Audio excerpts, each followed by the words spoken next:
கர்த்தர் நல்லவர். தேவ கிருபையினாலே இந்த நாளிலும் நாம் பூரணம் என்கிற தலைப்பில் தொடர் சத்தியங்களை கேட்டு வருகிறோம். அதில் ரட்சிப்பின் பூரணத்தில் கடந்த நாட்களில் நம்ம பார்க்குற ஒரு தலைப்பு அழைப்பை குறித்து பார்த்துட்ருக்குறோம். வாசிக்க கேட்கலாம். 1 பேதுரு 5ஆம் அதிகாரம் 10ஆம் வசனம். 1 பேதுரு 5:10 கடைசி அழைப்பை நம்ம பார்க்கிறோம். கிறிஸ்து இயேசுவுக்குள் நம்மை தமது நித்திய மகிமைக்கு அழைத்தவராய் இருக்கிற சகல கிருபையும் பொருந்திய தேவன் தாமே கொஞ்ச காலம் பாட அனுபவிக்கிற உங்களை சீர்படுத்தி ஸ்திரப்படுத்தி பலப்படுத்தி நிலைநிறுத்துவாராக. ஆமென்.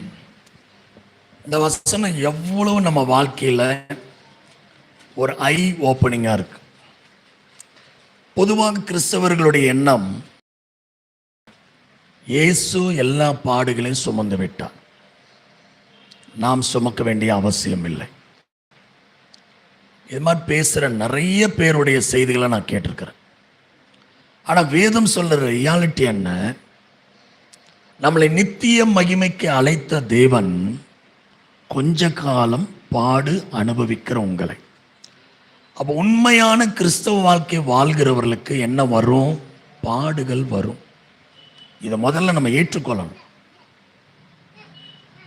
இந்த பாடுகளே இல்லாத வாழ்க்கை வேணும்னு யாராவது கேட்டிங்கன்னா நிச்சயமாக சொல்கிறேன், உங்களுக்கு பரலோகம் கிடையாது. அப்போ இந்த பாடுகள் என்ன செய்யுது? நிறைய பேர் சொல்லுவாங்க, ஒரு பாடு 2 பாடுனா பரவாயில்ல, பாடா படுத்தது பாஸ்டர். அவ்வளோ பாடுகளை நான் சந்திக்கிறேன். உரலுக்கு பக்கம் இடினா மத்தளத்துக்கு 2 பக்கம். எங்கிட்டு திரும்பினாலும் பாடு பாடு பாடு. ஏன் இந்த பாடு? அழகா அந்த வசனத்தில் இருக்கு பாருங்க. சீர்படுத்தவும். ஹல்லேலூயா. எதுக்காக இந்த பாடுகள் நம்ம வாழ்க்கையில் வருதாம்? முதல்ல நம்ம வாழ்க்கையை சீர்படுத்தணும். அப்ப தேவனே அதை செய்கிறாராம். நம்மளை சீர்படுத்துவதற்காகவே நமக்கு அந்த பாடுகளை அனுமதிக்கிறார். போன வாரம் பார்த்தோம், சீர்படுத்துதல்னா என்ன? உடைத்து உருவாக்குதல். சீர்படுத்தல்னா என்ன? உடைத்து உருவாக்குதல், பழுது பார்த்தல், சரிப்படுத்துதல் அப்படின்னு அர்த்தம். ஏன் அவர் உடைக்கணும்? ஏன் ஆண்டவர் நம்மளை உருவாக்கணும் அப்படின்னா, இப்போ ஒரு சின்ன காரியம் நான் சொல்கிறேன், உங்களால் முடியுதான்னு சொல்லுங்க. உங்களாலேயே உங்களை மாற்றிக்கொள்ள முடியுமா?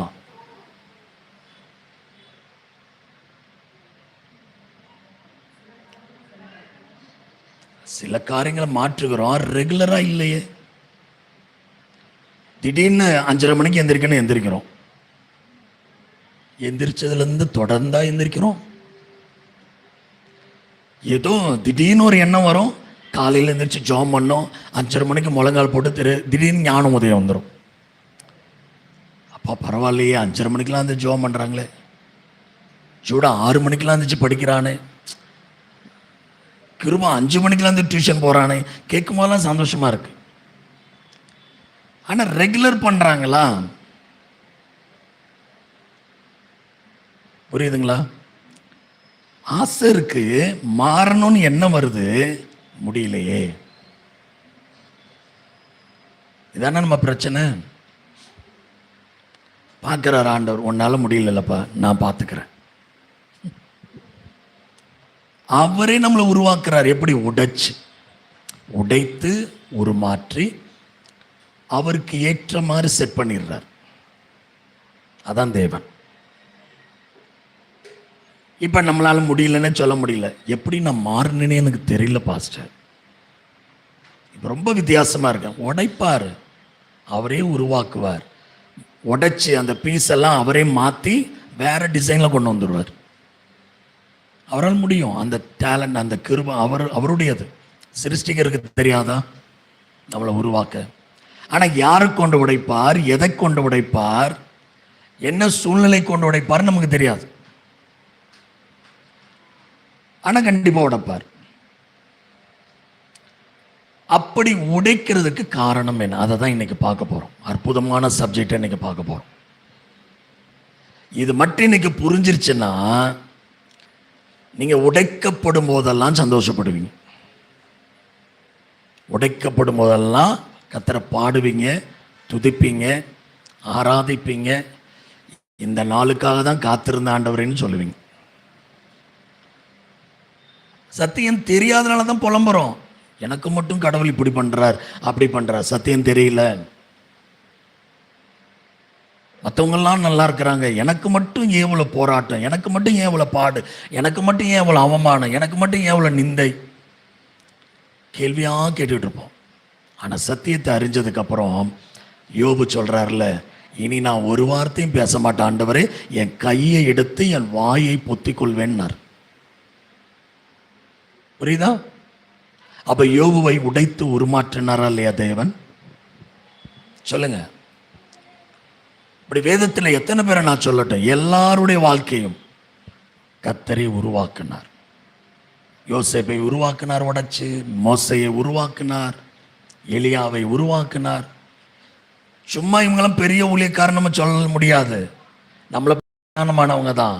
அவர் உடைச்சு உருவாக்குனதுக்கு அப்புறம் சூப்பர் மேனா மாறிட்டாங்க. பேதுரு யாரு? கத்தி எடுத்து காதை இருக்கிறவர் பேதுரு. ஆண்டு சொன்னார், சாத்தான் உன்னை சுலகிலை புடைக்க உத்தரவு கேட்டுக்கொண்டான். நான் கொடுத்தேன், உத்தரவு கொடுத்துட்டேன். உன் விசுவாசம் மட்டும் ஒளிந்து போகக்கூடாது பண்ணிட்டேன். அவன் எவ்வளோ தூரம் தூக்கி போட்டுலாம் உன்னை புடைப்பான்னு எனக்கு தெரியாது. அவன் புடைப்பான். புடைச்ச புடைப்புல ஆளே மாறி போயிட்டார்.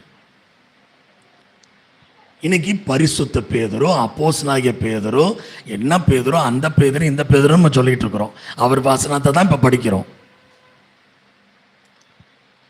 அப்ப எப்படி ஒருத்தர் பரிசுத்தவனா மாற முடியும்? உடைக்கப்படாம, நொறுக்கப்படாம எப்படி மாற முடியும்? உண்மையா நீங்க தேவனுடைய ஜனமா இருக்கணும்னு நினைச்சீங்கன்னா, உண்மையா பரிசுத்தமான மக்களா மாறணும்னு நினைச்சீங்கன்னா அவர் உடைப்பார். வேற வழியே இல்லை. என்னத்தை உடைப்பார்? எதை உடைப்பார்? கைங்கால உடைப்பாரா? இல்லை. என்னத்தை உடைப்பாருன்னு பார்ப்போம். எடுத்து வாசிக்க கேட்கலாம். சங்கீதம் 51:17. சங்கீதம் 51:17 வாசிங்க.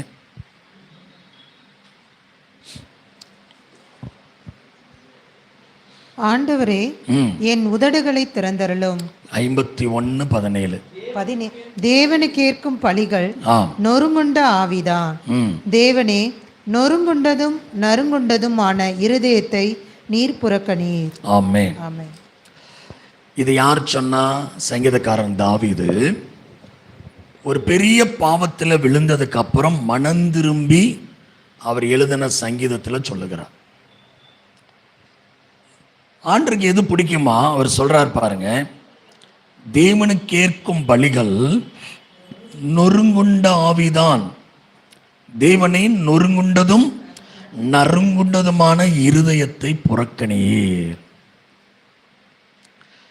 அப்ப தேவன் எதை உடைக்கிறார், எதை நொறுக்குகிறார்னா, முதலாவது இருதயத்தை. அல்லேலூயா. நம்முடைய இருதயத்தை நொறுக்கிற வல்லமை ஆண்டவருக்கு தான் இருக்கிறது. சரி, இதுக்கு என்ன அர்த்தம் அப்படின்னு மூல பாஷையில், எபிரேய மொழியில் இதுக்கான விளக்கங்களை கொஞ்சம் கொஞ்சமாக நம்ம புரிந்து கொள்வோம். இருதயம், இந்த இடத்துல போடப்பட்டிருக்கிற இருதயம் அப்படின்றது ஏதோ ஒரு உணர்ச்சிகளின் இருப்பிடம் மட்டும் நினைக்காதுங்க. பல முறை நான் சொல்லியிருக்கிறேன், இருதயம் என்பது ஆத்துமாவை குறிக்கிறது. ஆத்துமாதான் நம்ம முழுமையாக இயக்குவது, நம்மை முழுமையாக இயக்குவது. நம்ம பார்க்குற அந்த சரீரம் ஒரு கூடு தான். இதை இயக்குவதே உள்ள இருக்கிற ஆத்துமா. இந்த ஆத்துமா வெளியே போயிட்டா இவ்வளோ பெரிய சரீரம் செயல்படாமல் படுத்துரும். பல முறை நான் சொல்லியிருக்கிறேன். பார்க்குறீங்க, ஆத்துமா இருக்கிறதுனால். பேசுகிறீங்க, ஆத்துமா இருக்கிறதுனால். சாப்பிட்றீங்க, ஆத்துமா இருக்கிறதுனால். ஓடுறீங்க, ஆத்துமா இருக்கிறதுனால். சரீரம்தான் முக்கியம்னு நினைக்காதீங்க. உள்ள இருக்கிற ஆத்துமா தான் விலையேறப்பெற்றது. அது இருக்கிற வரைக்கும் தான் இந்த பார்க்கிற சரீரத்துக்கு மதிப்பு.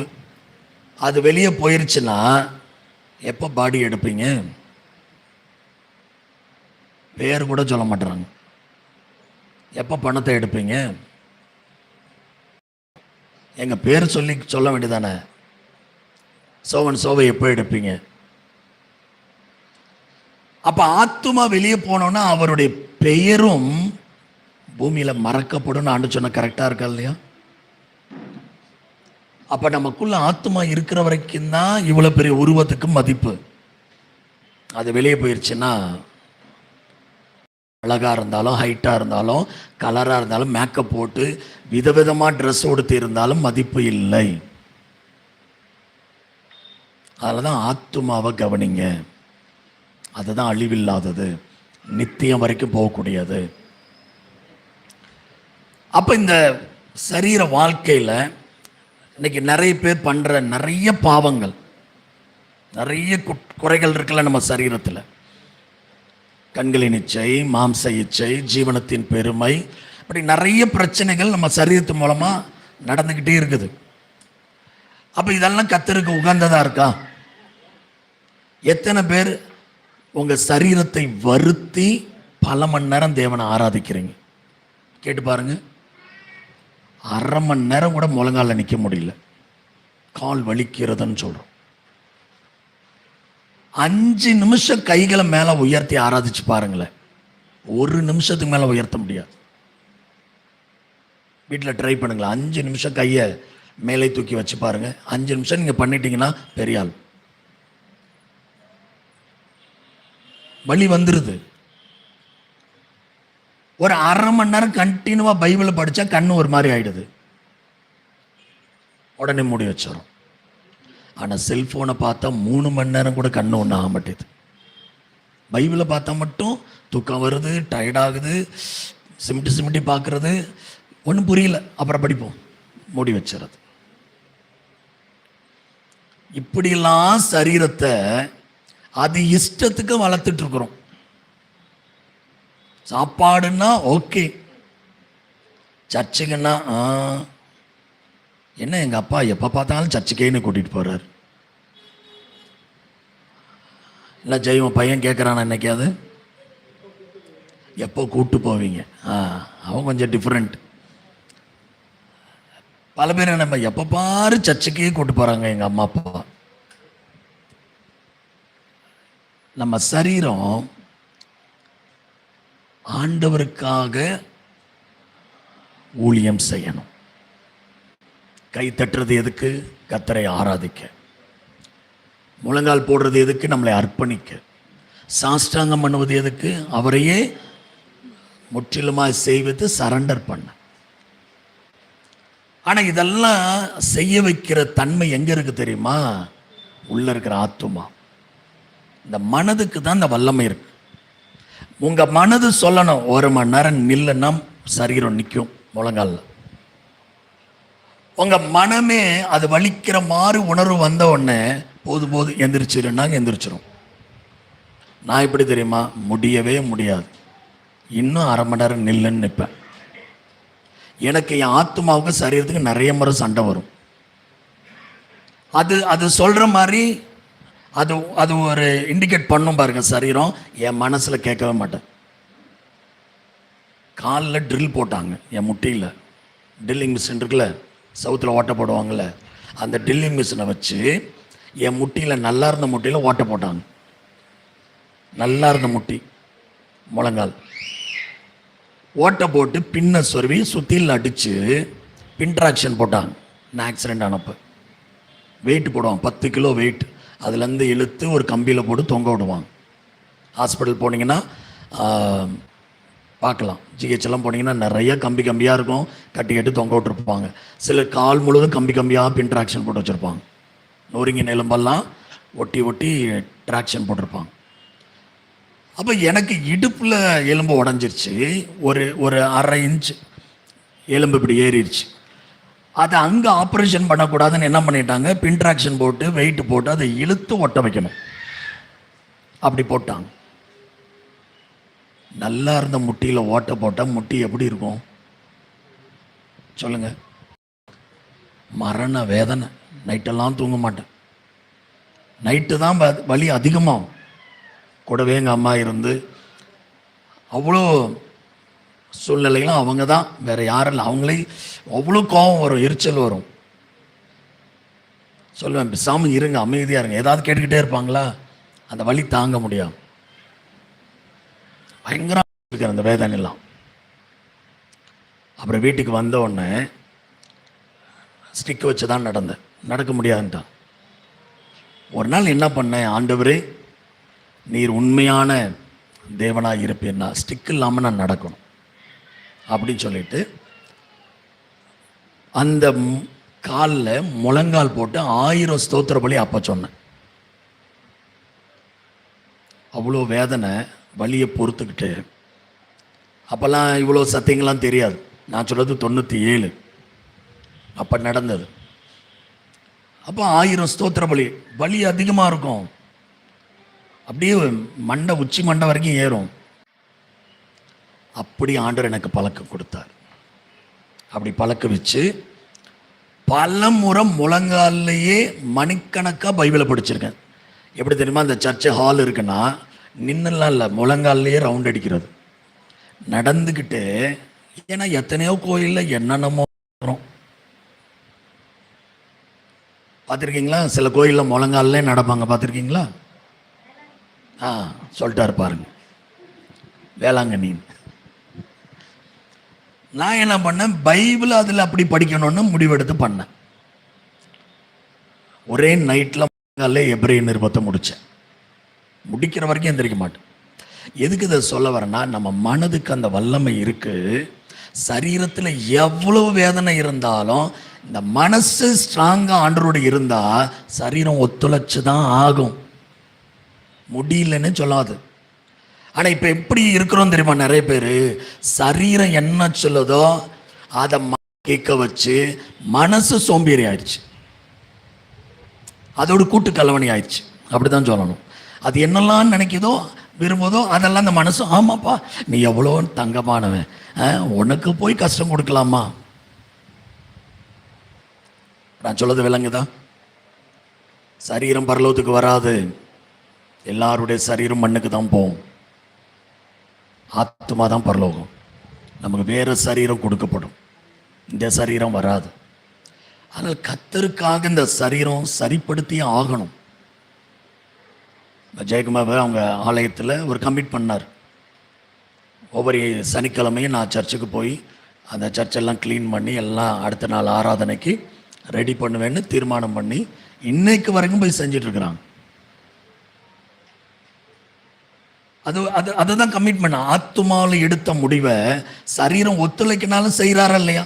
எத்தனை முறை அவருக்கு போய் கேட்டு பாருங்க தனியாக. அவர் சரீரம் என்ன சொல்லியிருக்கோம், அப்பா இவ்வளோ கஷ்டப்படுத்துகிறேன்னு. ஆனால் அவர் மனசு சொல்லுது ஆண்டருக்கா செய்யணும், ஆலயத்தை க்ளீன் பண்ணும், நாளைக்கு ஆராதனை எல்லாம் ரெடி பண்ணும். இன்னைக்கு வரைக்கும் போயிட்டுருக்குறாங்க, செய்கிறாங்க. ஆனால் நிறைய பேருக்கு ஏன் கர்த்தருக்கு முதலிடம் முக்கியத்துவம் கொடுக்க முடியலன்னா, சரீரத்தை அப்படி பாலூட்டி சீராட்டி தொட்டியில் ஆட்டி குட்டி பாலெல்லாம் கொடுத்து வளர்க்குறோம். அழிஞ்சு போகிற சரீரத்துக்கு உடனே கேட்கலாம், பாச சுவர் இருந்தால் தானே சித்திரம் வரைய முடியும், உடம்பு நல்லா இருந்தால் தானே நல்லா இருக்குன்னு சொல்ல வரேன். உங்கள் ஆத்துமா கர்த்தருக்காக வேலை செய்து உங்கள் ஆத்துமா சரீரத்தை ஒடுக்குனா உங்கள் சரீரம் நல்லா இருக்கும்.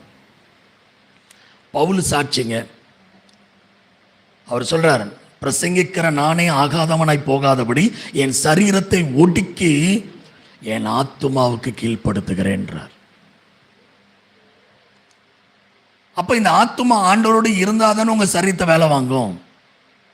ஆனா நிறைய பேரோட ஆத்துமா ஆண்டவரோடு இல்லை. அதுதான் இங்க பிரச்சனையே. அதுக்கு தான் அந்த ஆத்துமாவை, இருதயத்தை, மனதை நொறுக்குகிறார். அல்லேலூயா. எத்தனை இப்போ புரியுது? உங்கள் ஆத்துமா ஆண்டரோடு ஒட்டி இருந்தா ஆட்டோமேட்டிக்காக உங்க சரீரத்தை நீங்கள் ஆண்டருக்காக வேலை செய்ய வைப்பீங்க. இப்போ எனக்கு யார் இருக்கா கட்டளையிட? நீ இதை தான் செய்யணும், இத்தனை மணிக்கு எந்திரிக்கணும், ஓடணும். எனக்கு முடியலன்னு நான் படுத்து தூங்கினா யார் கேட்பா? ஆனால் என் ஆத்மா அப்படி சொல்கிறதே கிடையாது. ஒரு ஊழியம் முடிச்சுட்டு வந்தோன்னே அடுத்த ஊழியம் போ, கிளம்பு. வந்து கொஞ்ச நேரம் படுத்த உடனே திரும்ப எந்திரிச்சோன்னு கிளம்பு போ. என் ஆத்துமா என் சரீரத்தை வாங்குகிற வேலைக்கு அளவே இல்லை. நேற்று மதியம் சாப்பிட்டது இன்னைக்கு மதியம் தான் சாப்பிட்டேன்.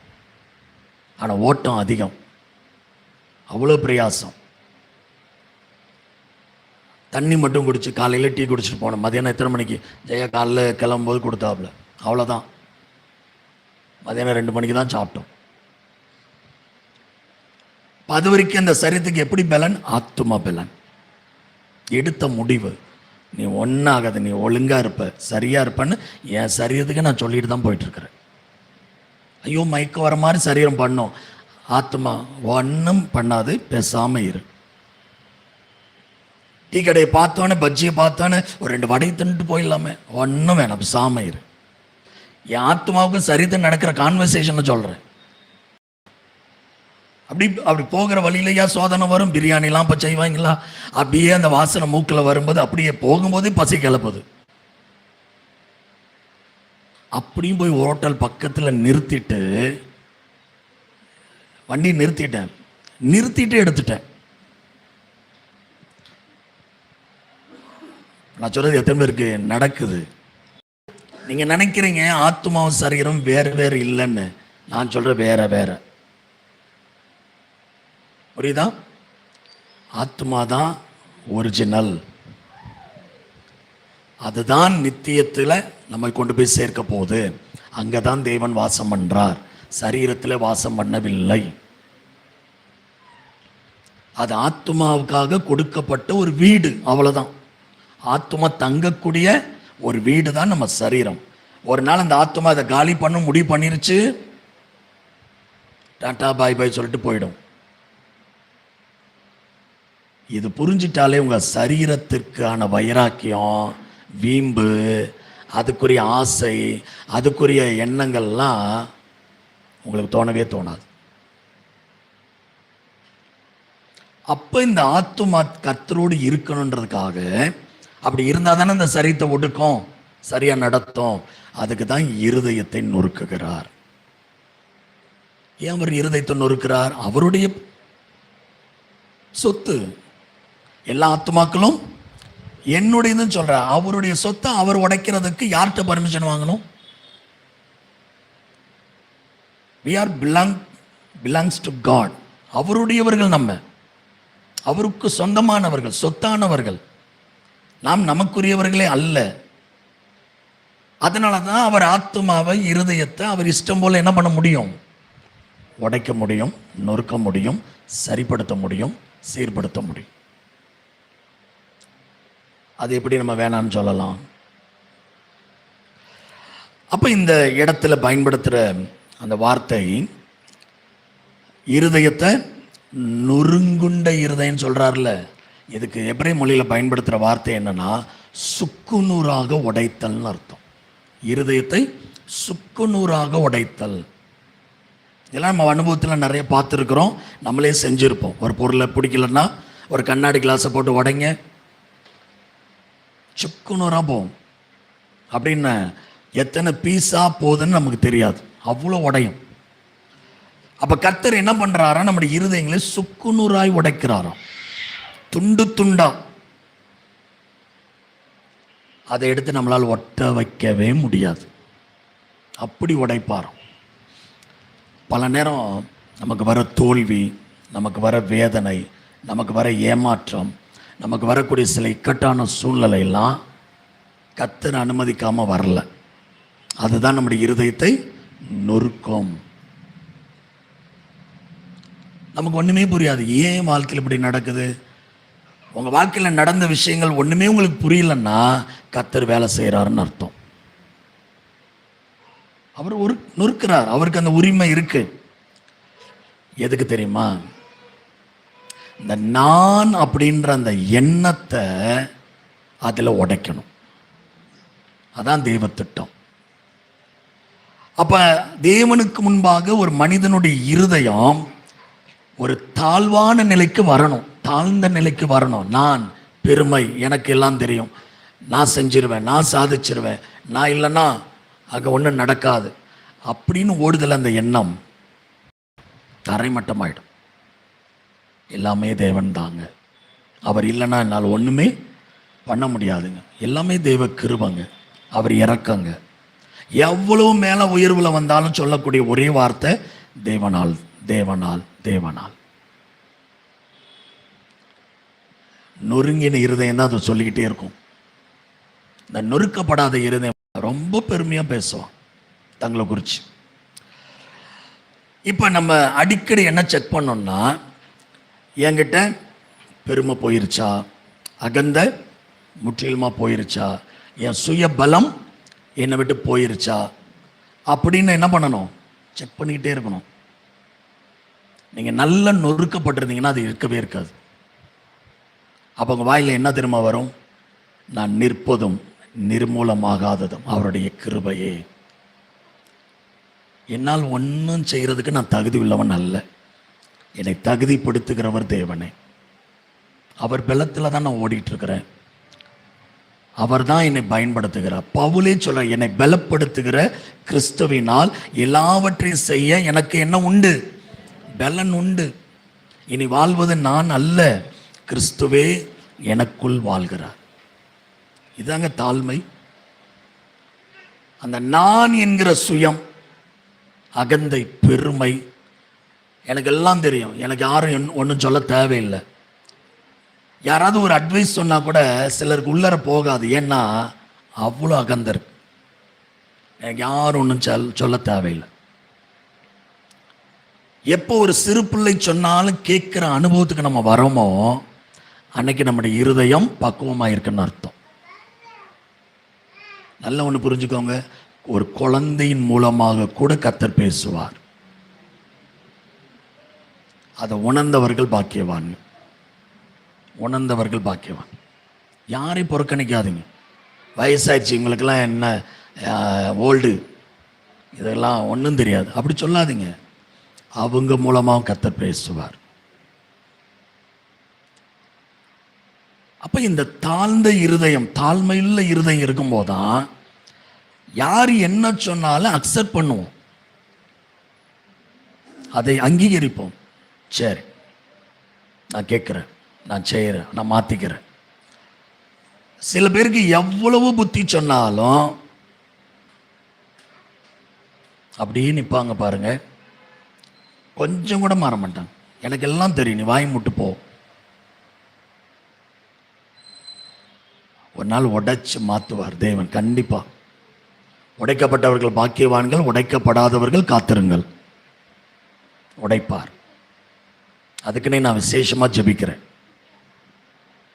நீங்க சபைக்கு வர அத்தனை பேரையும் நீங்க உடைக்கணும் ஆண்டவரை, உடைச்சு உருமாற்றி உமக்கு உகந்த பாத்திரமாய் வணையணும் அப்படின்னு நான் ஜெபம் பண்ணிட்டு இருக்கேன். யார் நன்மைக்காக? உங்க நன்மைக்காக.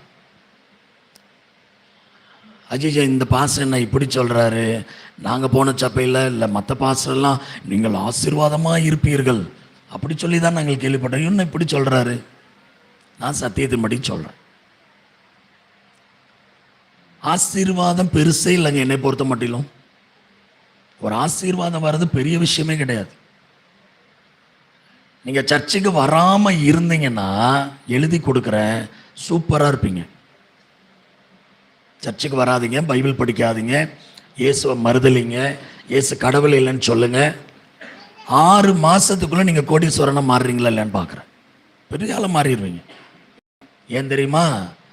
இயேசுவையே தெய்வம்னு சொன்னதுக்காகவே பிசாசு கொடுத்து கொடுத்து கொடுத்து உயரத்தில் வச்சிருவான். அவன் எவ்வளவு உயரத்துக்கு கொண்டு போறானோ அவ்வளோ தாழ்ந்த நரகத்துக்கு கொண்டு போயிடுவான். அதனால தான் கொடுக்குறான். இயேசு தெய்வம் இல்லைன்னு சொல்றவங்கள, ரட்சிப்பு தேவையில்லைன்னு சொல்றவங்கள நல்லா இருக்கிறாங்க. நமக்குள்ளே என்ன ஓடுதில்ல, எப்போ பாரு பைபிள்ன்றோம், படிக்கிறோம், ஜெபம் பண்ணுறோம், பாட்டு பாடுறோம். ஏன் பாச எங்கள் வாழ்க்கை மட்டும் இவ்வளோ போராட்டமாகவே இருக்கு? பக்கத்து வீட்டிலலாம் பாருங்க, போய் பேசுகிறாங்க, என்னென்னமோ பண்ணுறாங்க, அவங்களாம் நல்லா இருக்கிறாங்க. உண்மையாக இருக்கிற எங்களுக்கே பரலோகம் வேணுமா வேணாமா? எல்லாருக்கும் பரலோக வாழ்க்கை இல்லை. நீதி செய்கிறவன் இன்னும் நீதி செய்யட்டும், பரிசுத்தமாக இருக்கிறவன் இன்னும் பரிசுத்தம். இதான வேதத்தின் கடைசி வார்த்தை. வெளிப்படுத்தல் 22:14, 11:14 பார்த்தீங்கன்னா ரொம்ப கரெக்டாக ஆண்டு சொல்லி முடிப்பார். இப்படி இருக்கிறவங்க பாக்கியவான். அப்போ அந்த இருதயத்தை ஆண்டவர் நொறுக்கும் போது நம்ம பெருமை காணாமல் போயிடும், அகந்தை காணாமல் போயிடும். அடுத்தது பார்த்தீங்கன்னா, உங்கள் இருதயம் நொறுங்குச்சுன்னா நீங்கள் செய்த பாவத்துக்காக, தவறுகளுக்காக, குற்றங்களுக்காக அதை உணர்ந்து உண்மையாய் வருந்தி ஆண்டோட்ட கிருபைக்காக கெஞ்சுவீங்க. உடைக்கப்பட்டவங்க மட்டும் உண்மையாக மனம் வருந்துவாங்க. ஐயோ, என் மனைவியை திட்டேனே, என் பிள்ளையை அடிச்சிட்டேனே, என் கூட வேலை செய்கிறவங்கள நான் கோச்சிக்கிட்டு ரொம்ப எரிஞ்சு விழுந்து வந்துட்டேன்னு. இந்த உணர்வு உடனே வருதுன்னா உங்கள் இருதயம் நொறுங்கியிருக்குன்னு அர்த்தம், நொறுங்கின இருதயம்னு அர்த்தம்.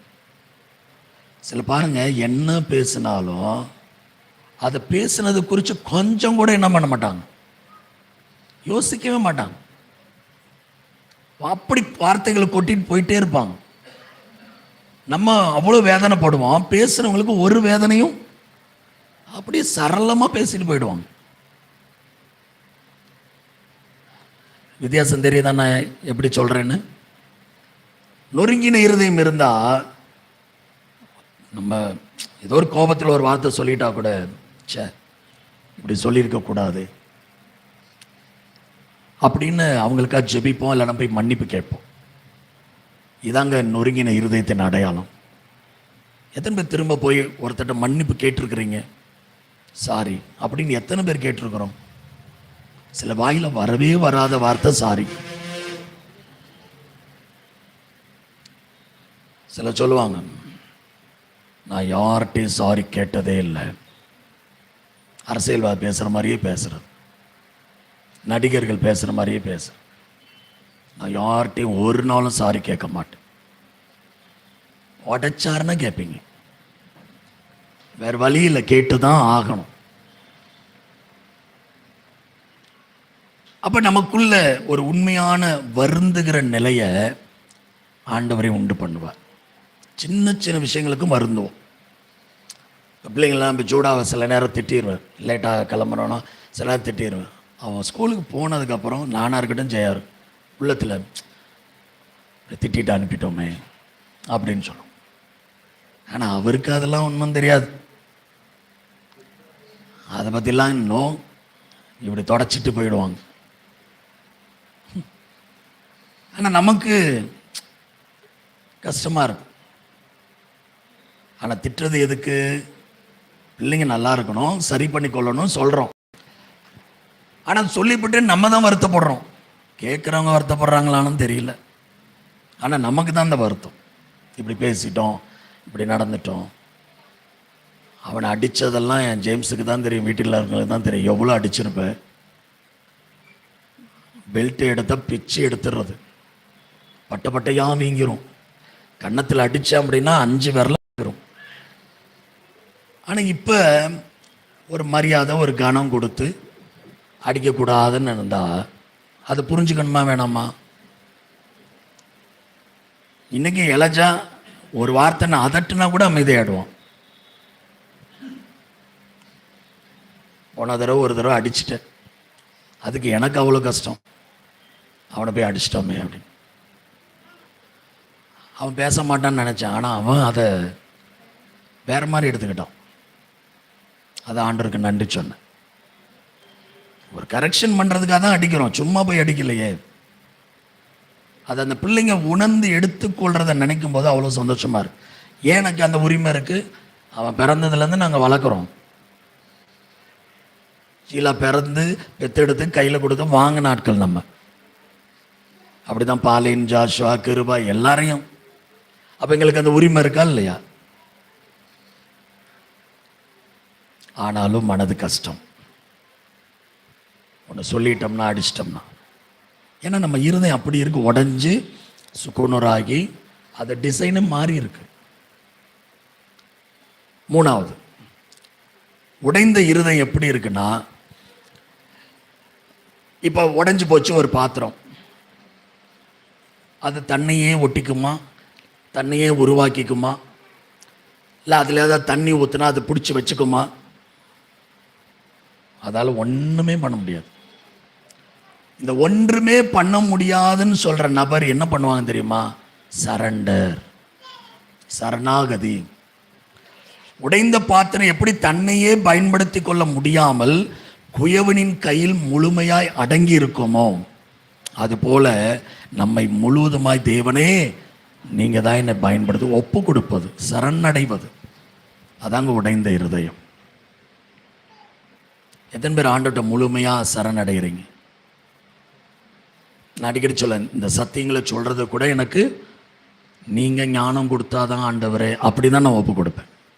என் திறமையோ என்னுடைய அனுபவமோ இவ்வளோ சத்தியங்களை பேச வைக்கிறது இல்லை. நான் அடிக்கடி ஆண்டவர் சொல்கிற ஒரே ஒரு காரியம், நீங்கள் பயன்படுத்தலைன்னா நான் வேஸ்ட் அப்படின்வேன். சரண்டர் பண்ணுறதுனால தான் ஆவியானவர் பயன்படுத்துகிறார். அதில் தான் எந்த ஒரு சத்தியத்தை வெளிப்பாடுகளோடு இவ்வளோ ஆழமாக பேசினாலும் யாராவது ரொம்ப நல்லா இருந்தது அப்படின்னு சொன்னால் அந்த கிரெடிட் எனக்கு வரவே வராது. என் மனசு சொல்லும், கர்த்தருக்கு தான் மகிமை, அவருக்கு தான் மகிமைன்னு சொல்லுவேன். ஏன்னா எனக்கே ஆச்சரியம். ஜெயட கேட்டு பாருங்க, பல முறை நான் கொடுத்த செய்தி நானே கேட்பேன். எனக்கே ஆச்சரியமா இருக்கு, இப்படி இல்லாமல் ஆவியானவர் பேச வச்சிருக்கிறார். இப்போ நான் பேசின எதுவுமே ப்ரிப்பேர் பண்ணி இப்படி தான் பேசணும்னு நான் எதையுமே மனதில் வச்சுட்டு வரல. இங்கே வந்து நிற்கிறேன், நோட்ஸ் இருக்குது, அவ்வளோதான். பேசுகிறதெல்லாம் ஆவியானவர் ஏவுகிறதை பேசுகிறேன். அப்போ நானே அதை திரும்ப என்ன பண்ணுவேன், யூடியூப்பில் போட்டு கேட்டுக்கிட்டே இருப்பேன். இதோட முடிப்போம், அடுத்த வாரம் பார்ப்போம், நேரம் ஆயிடுச்சு. எத்தனை பேர் இப்போ புரியுது நொறுங்குண்ட இருதயம்? ஏன் நம்முடைய இருதயத்தை ஆண்டவர் நொறுக்கிறார்? ஏன் நாம் நொறுக்கப்படணும்? அப்போதான் நம்முடைய சரீரம் ஆண்டருக்கு பிரியமா ஒடுங்கி செயல்படும், அவருக்காக பயன்படும். எத்தனை பேர் ஒப்பு கொடுக்க போறீங்க? எத்தனை பேருடைய இருதயம் நொறுக்கப்பட ஆயத்தமாக இருக்கிறீங்க? அல்லேலூயா. அது போல ஒரு ஆசீர்வாதம் வேறு எதுவுமே இல்லை. அதுதான் நம்முடைய வாழ்க்கையை தலைகளாக மாற்றும். இதுவரைக்கும் உங்கள் வாழ்க்கையில் நடக்காத கிடைக்காத ஆசீர்வாதம்லாம் நொறுங்கினதுக்கு அப்புறம் ஆட்டோமேட்டிக்காக வரும். கிருபை வரும், ஞானம் வரும், விடுதலை வரும். எனக்கே ஆச்சரியமாக இருக்குது, நிறைய வரங்கள் செயல்படுறதை நான் பார்க்குறேன். நிறைய இடங்களில் சொல்கிறாங்க, பாஸ்டர் நீங்கள் ரொம்ப வித்தியாசமாக இருக்கிறீங்க. நானே ஆச்சரியப்படுவேன், எப்படி இப்படி கர்த்தர் பயன்படுத்துகிறார். அதாங்க உடைக்கப்படுதலின் ஆசீர்வாதம். அவரால் முடியும். இப்போ நானா இல்லை, அவர் கரத்தில் பயன்படுகிற பாத்திரமாக இருக்கு. அல்லேலூயா. அப்போ நீங்களும் அப்படி இருந்தீங்கன்னா உங்கள் வாழ்க்கை ஆயிரங்களுக்கு இல்லை லட்சங்களுக்கு கோடிகளுக்கு ஆசீர்வாதமாய் கர்த்தர் மாற்றுவார். சோமல்லாமா கண்களை மூடி ஒப்பு கொடுத்து நல்ல ஆவியானவர் கற்றுக் கொடுத்த சத்தியத்துக்கு எல்லார் வாயில தந்து ஸ்தோத்திரம் பண்ணுவோம்.